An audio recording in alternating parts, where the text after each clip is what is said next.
Hello, good evening, happy Saturday. Late na, 10:20 ng Sabado ng gabi. So medyo napalate lang ako ng live ngayon dahil kakauwi ko lang, no? Kakauwi ko lang galing sa aming speaking engagement or galing sa aming practice speaking. Okay? So yun, no? So may gusto lang naman ako i-share sa inyo ngayon na pwedeng mag-increase ng sale nyo. Okay? Okay, so kahabang naghihintay tayo ng konting attendees, so kamusta naman kayo? Kamusta ang Sabado? Kamusta ang Sabado nyo? Ano nga nilagay yung ano to? Pwede maglagay. Oh, school.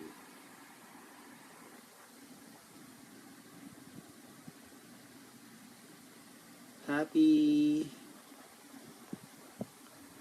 Saturday. Welcome guys, welcome. Kumusta? So habang naghihintay tayo ng konting attendees, no, gusto ko lang kayong batiin na happy Saturday. I hope na okay naman kayo, no? I hope na nag-enjoy, okay? Nag-enjoy naman kayo this Saturday. So may gusto lang naman ako i-share sa inyo ng isang idea na para tumaas yung sales nyo. Okay? So paano ka ba i-clear ito? So sino dito yung gusto na tumaas yung sales nila? Okay? Sa mga attendees natin ngayon sa ating live. Sino dito ang gusto umakyat ang sales nila? Kung gusto mo 'yan, okay? Kung excited ka matutunan 'yan or magkaroon ka ng isang idea ngayong gabing 'to. Okay? Say yes, no? Say yes diyan sa ating chat box natin 'yan. So, basically ngayong gabing 'to, gusto ko lang mag-share sa inyo isang idea na pwedeng makatulong sa na mag-increase yung sales mo. Okay? Na alam mo yun na kapag kakaroon ka ng nahirapan ka sa mga prospect mo, no, baka makatulong tong isang idea na to kasi tong isang idea na to, ito rin yung mismong tumulong sa akin, okay, na para mas maging courageous lalo, no, para kumausap ng prospect, mag-close ng sale. Okay? So ayan, si Sherwin daw, yes, excited siya. Si Lorena din, ayos, okay? So ayoko naman kayo i-bombard ng maraming information ngayon, no? Gusto ko ngayong gabing to, okay, bago natin matapos itong coaching na to, okay, gusto ko lang mag-iwan sa inyo, no, ng isang idea na pwedeng magamit nyo. Okay, kasi kapag nagbigay ako, maraming bagay, no, maraming paraan kung paano nyo siya magagawa, pero gusto ko isa lang muna, no, para hindi masyado kayo mabombard ng information. Si Sherwin, yes. Si James, yes. Late na, no? Kakauwi ko lang kasi galing QC Circle. Nag-meet kami nila Coach Edward. So, medyo daming ginagawa. Pero yun, gusto ko pa rin mag-share sa inyo. Actually, isa tong bagay, no, na pinag-usapan namin kanina. At gusto ko rin ipasa sa inyo, no, para hindi nyo, kasi maraming mga sa akin, no, nagsasabi na, uy, Coach Raymond, isama mo naman ako dyan, mga ganun, no, sa mga mastermind namin. So, para at least mamasama kita sa mga pinag-usapan namin para magamit mo na sa negosyo mo. Okay, so yun, mukhang excited yung iba. Okay, excited si Sherwin, si Maria Teresa, excited din, si Lorena, Sherwin, ayan. Nakadalawa pala si Sherwin. Okay, ayan. So I hope na makatulong to, no? So ayan. Ayusin ko lang itong ginagawa ko. Ayan, tinanggal ko na. Okay, so increase sales. Itong konsepto nito, ito yung ginawa ko para mas tumaas yung conversion ko, no? Mas tumaas yung bumili sa akin. At I believe din na magagawa mo rin siya. Okay? Basta maano mo lang, ma-apply mo lang ng maigi sa business mo. Actually, pinag-usapan din namin to kanina. Kanina kasi nasa Quezon City Circle kami. Nag-usap kami, nag-mastermind din kami after nung namin, no? Ng coaching namin. After ng speaking practice namin, nag-mastermind kami kung paano pa mapapa-increase yung sales. So, isang idea na share namin ay kapag yung presyo ng ino-offer mo, okay, kapag yung presyo na ino-offer mo dyan sa product na ino-offer mo, no, dyan sa ino-offer mo na product or business, kapag ganito yung presyo niya, kailangan yung maipapakita mo sa kanya ay mas higit pa dyan. Ibig sabihin, more than pa. Okay? Kapag nagawa mo yun, kasi ito karamihan na ginagawa ng mga marketers, ng mga entrepreneurs, nagfo-focus na sila dito sa product nila at sa ganitong level ng presyo. Tapos pinupush nila ng pinupush yun. Diba? So isang paraan kung paano mo mapapa-increase yung sales mo ay para mapataas mo pa yung value ng ino-offer mo. Ngayon, paano mo gagawin yon? Una, okay, sino dito yung internet marketer at saka sino naman dito yung offline marketer? Okay? Kapag internet marketer ka, ilagay mo dyan, internet marketer ako. Kapag offline marketer ka naman, no? Offline networker, offline seller, sabi mo dyan, offline ako. Okay? Offline marketer ako. No? Offline entrepreneur ako. Pwede yan, no? Ilagay mo lang dyan. So, magkaiba kasing pwede mong gawin eh. Magkaiba yung paraan na pwede mong gawin. Depende saan ka mas nagre-rely, sa online or sa offline. Si Lorena daw, both. Okay. Yan. So, ganito. Okay, so both daw. Depende rin kasi rin sa produkto na ino-offer mo. Okay? Katulad, sa amin, sa business namin, digital product yung ino-offer namin. So, ang ginagawa namin, para mas bumili sila sa digital products, mas binibigyan pa namin ng maraming bonus kesa dun sa digital product na ino-offer namin. Okay? Ano yung ibig sabihin yun? Katulad sa akin, no, pag bumili sa akin ng product, okay, nung digital training na yon, ino-offeran ko sila ng libreng blog, ng libreng web hosting. Okay, yan si Che. Thank you, Che. Bagong gupit. No? Nairita ako sa buhok ko, yung haba. Masyado, nangangati. Parang ganun. Mas tipid sa shampoo. So, yun. So, anyway, no? Ganun. Okay? Kapag online marketer ka, may digital product ka, yun yung mga pwede mong i-offer. Ngayon, di ba, ang web hosting medyo pricey, medyo pricey siya. Pero, pwede mong magawa yun. Or, isa na to, kapag hindi mo pa kaya mag-invest para bigyan yung mga members mo ng libreng web hosting, ang pwede mong gawin ay mag-webinar. Katulad, sa mga sumasali sa iyo or sa mga bibili sa product mo, magkakandak ka ng libreng bonus online training. Ito sa online to Yun yung mga ginagawa namin. Okay? Yun yung ginagawa namin para at least kailangan kasi magawa mo, kapag yung prospect mo, tinitignan itong presyo mo, katulad 8,000 man yan, no, yung presyo ng product mo, kailangan yung in-offer mo ay more than pa sa 8,000. Katulad yon, yung oras mo. Okay? Katulad yun, di ba, nag-offer ka ng online webinar, online coaching. Kailangan, i-offer mo yung oras mo, which is much more valuable kesa sa 8,000. Okay? At kapag nakita ng prospect mo na mas malaki pa ang ino-offer mo doon sa binibenta mo, doon siya magtitake ng action. Kasi makikita niya, parang lugi ka na, tapos matitake advantage ka niya. Yung parang ganong klaseng konsepto, matitake advantage yung offer mo. Diba? Parang sinasabi, oy, grabe tong si Raymond meron na nga produkto na ganito kahalaga, bibigyan pa ng libre. Bakit hindi ko pa bilhin? Diba? Yun ang isang way na pwede mong gawin. Kung online marketer ka, pwede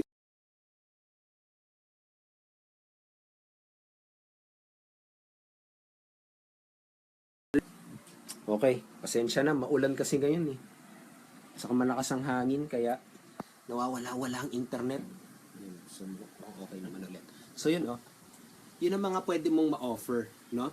Ang ginagawa namin, sa katulad ako, nag-offer ako ng bonuses, yung mga ganong klase mga bagay. Katulad, ang in-offer ko is 2,999. Okay?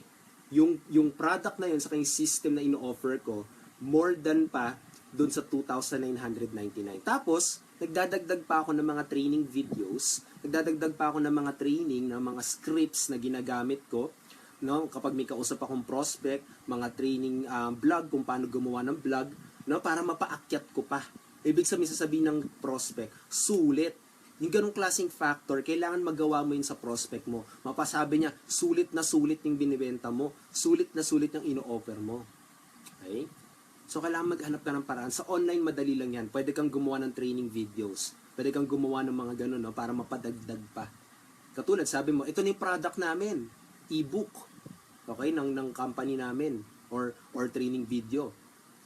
Ngayon, may dagdag pa. May dagdag ka pang tools At saka ititrain pa kita. Okay? May mga training video pa akong hinanda para sa'yo. Sasabihin ng prospect mo, sulit. Kapag nagawa mo yung ganong klaseng pakiramdam sa prospect mo, okay, doon niya magagawa na mag-take ng action. Sasabihin niya na parang wala na siyang ginastos. Kasi ang dami mong in-offer. Kailangan magawa mo yun. No? Mapataas mo yung value na in-offer mo kesa dun sa product na in-offer mo. Okay? Kasi bakit gano'n? Yung mga karaniwang kasi, mga nahihirapan kumita dito sa business na to, nagre-rely lang sila doon. Okay? Nagre-rely lang sila doon, tapos gusto nila nandun lang sila. Di na sila nagpuput ng more effort pa. Ngayon, paano naman kapag offliner ka? Actually, pwede mo rin ito i-apply rin sa online. No? Pero ito, paano naman kapag offliner ka? Ang pwede mong gawin ay service. Anong ibig sabihin yun? Katulad, minute mo yung prospect mo. Alam mo yun, gumingiti ka. Okay? Kapag nagtanong siya, sinasagot mo yung mga questions niya. Okay? Nililid mo siya.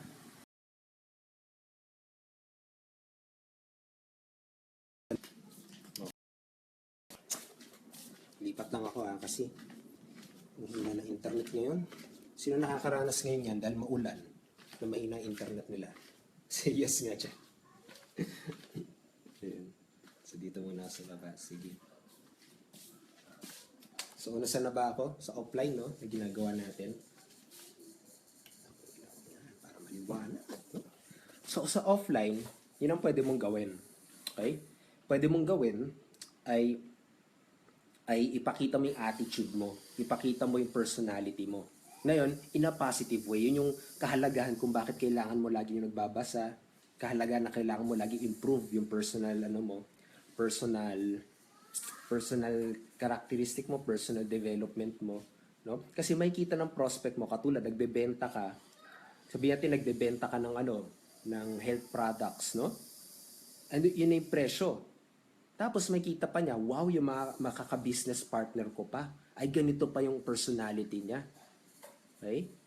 Very accommodating, lagi nakangiti, no? Makikita niya, gusto kong makipag-business partner dyan sa taong yan. Mas makikita pa niya na yung halaga ng product na ino-offer mo ay mas higit pa nung naibigay mo dahil sa service na ginawa mo, dahil sa attitude na ginawa mo. Okay? Tapos, hindi, sa time na inilaan mo. Ngayon, kapag customer lang yung mga makakausap mo, masasabi niya, gusto ko laging bumili dito sa taong ito.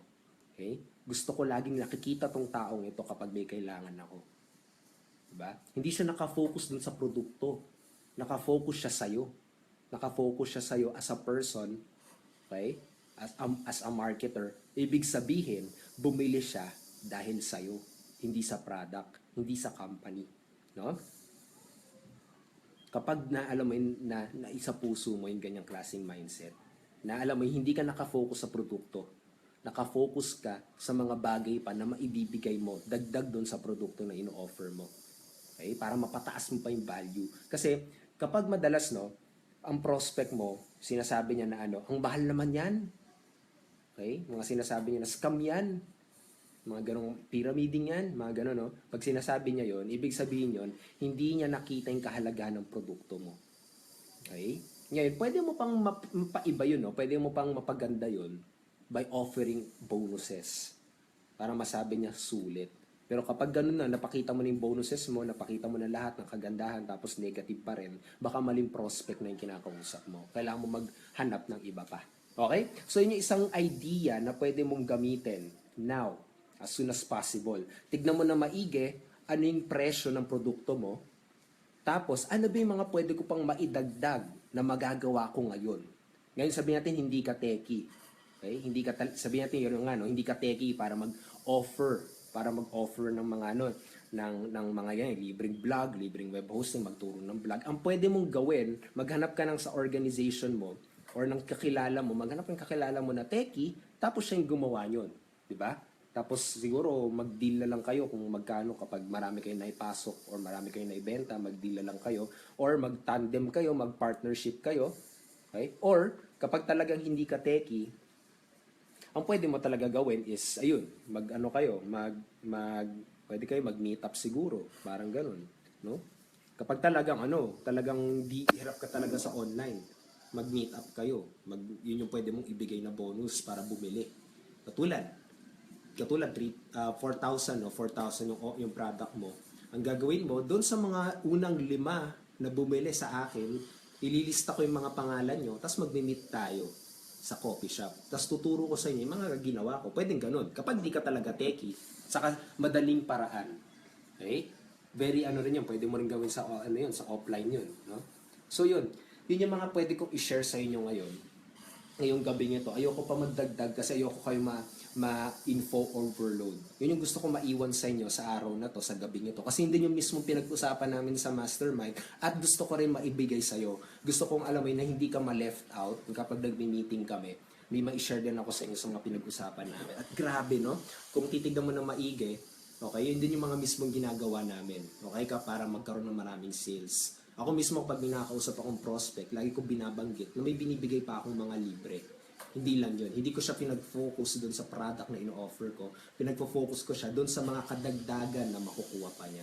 So ikaw, kung ano man ang business mo, yan ang pwede mong isipin ngayong gabing to.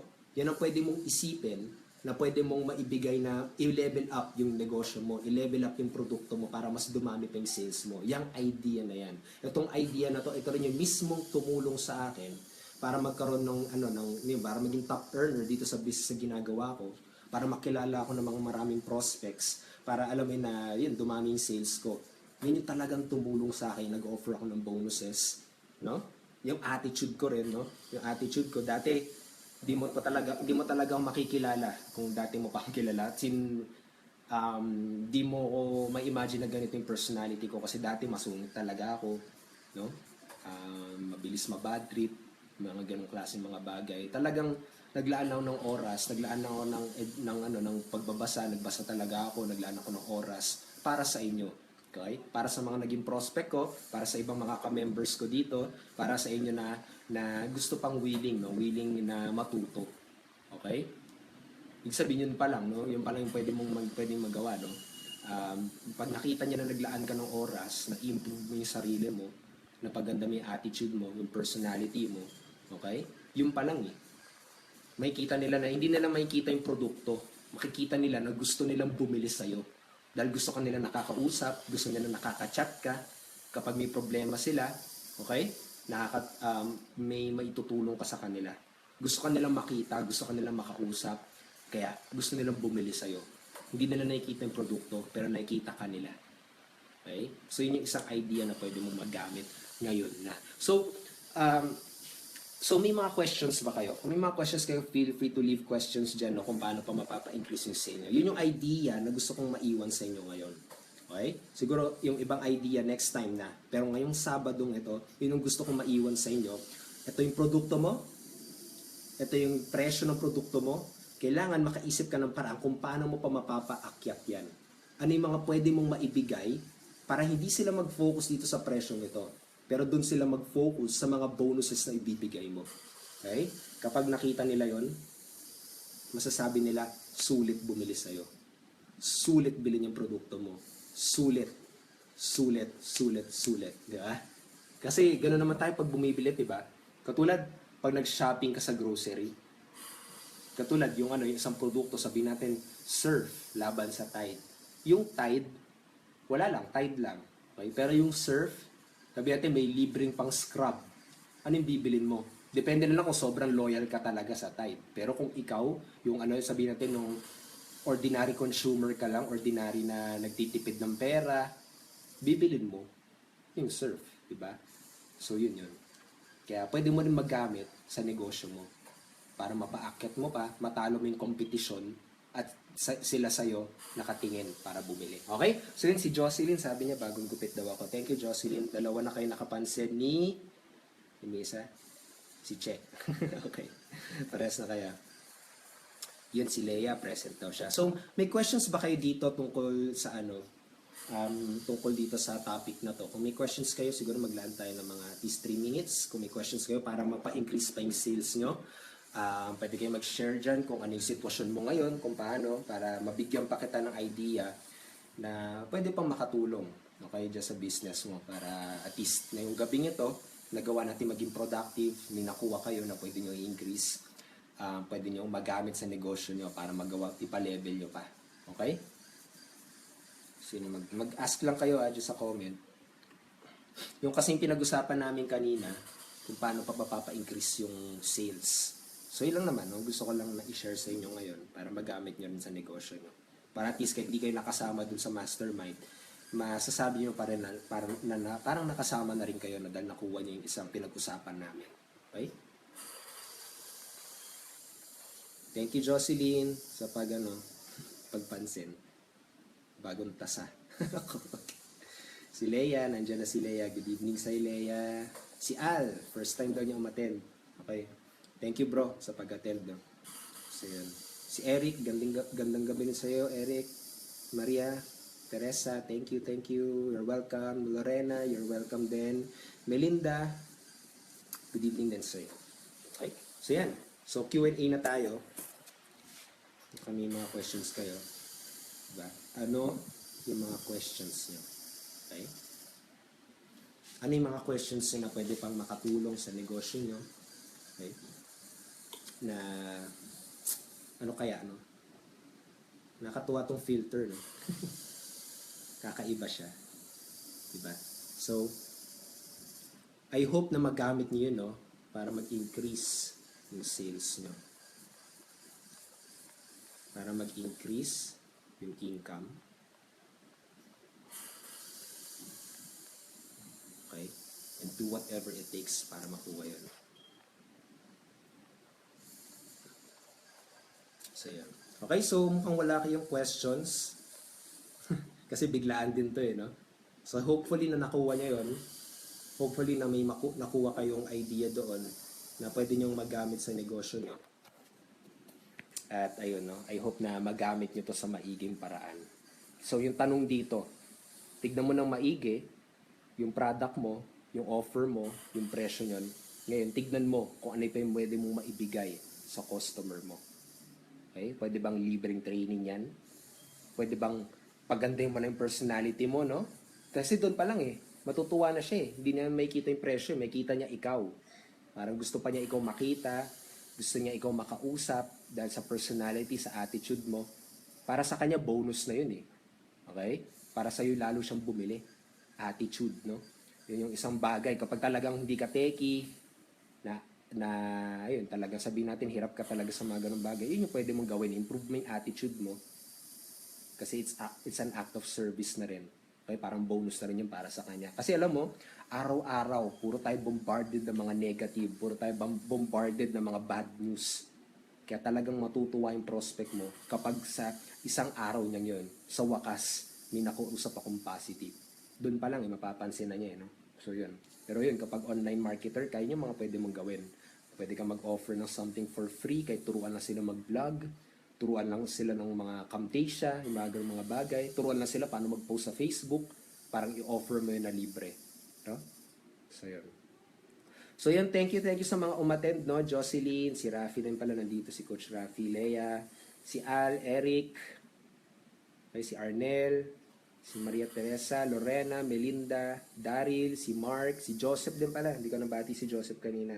Joseph Leharde, okay, si Che, thank you Che, Sherwin, Lorena, nasabi nga na si Richmond, good evening din sa Richmond, si James, okay. So, thank you sa mga umattend. Kahit biglaan, I hope na marami kayo napulot dito. So, next time na lang ulit, kung may mga questions kayo, kung replay man tong napanood mo or live ngayon, okay, mag-iwan ka lang ng question dyan para masagot ko anytime na available ulit ako. Mostly naman sinasagot ko yan. Okay, para makatulong pa sa negosyo na ginagawa mo. Okay? So, yun. Good evening sa'yo. God bless. Pwede ka rin pumunta sa vlog ko pala, www.raymondgeraldtabaque.com. At ayun. See you again on our next live coaching. Okay? Kapag pwede rin maglista ka ng mga questions para sa next time na magko-coaching tayo, meron ka ng mga listahan na may tatanong mo agad at masasagot ko agad. Okay? So yun, good night, good evening. Hope this brought many ideas and results para sa'yo. Okay? So yun, good night. Next time.